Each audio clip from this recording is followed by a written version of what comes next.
Au chapitre 8, Jésus entame un parcours qui part de César et de Philippe, Marc 8, 27. Traverse la Galilée, Marc 9, 30, la Judée et les territoires au-delà du Jourdain, Marc 10, 1, puis monte vers Jérusalem.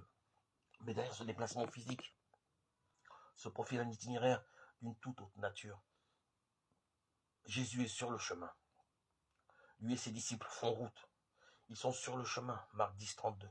Mais chaque fois que l'évangile de Marc associe ainsi Jésus au chemin qu'il est en train d'entreprendre, il précise que Jésus enseigne.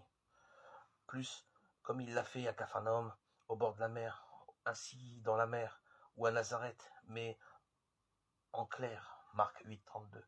Jésus enseigne effectivement quelque chose de précis, l'itinéraire que doit suivre un mystérieux fils d'homme. Tout commence par une difficile épreuve. Le Fils de l'homme doit beaucoup souffrir et être rejeté par les prêtres, les anciens et les scribes.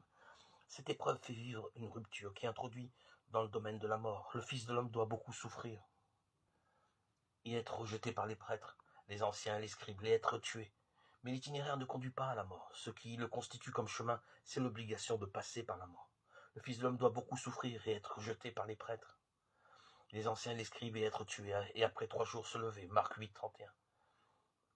Le même enseignement de Jésus revient encore 2 fois dans le texte.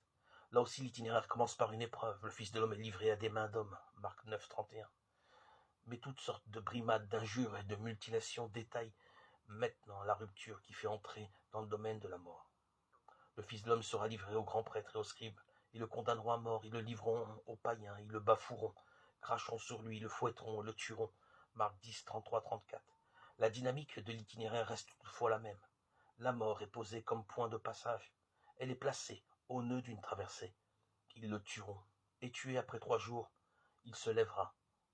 Marc 9, 31b.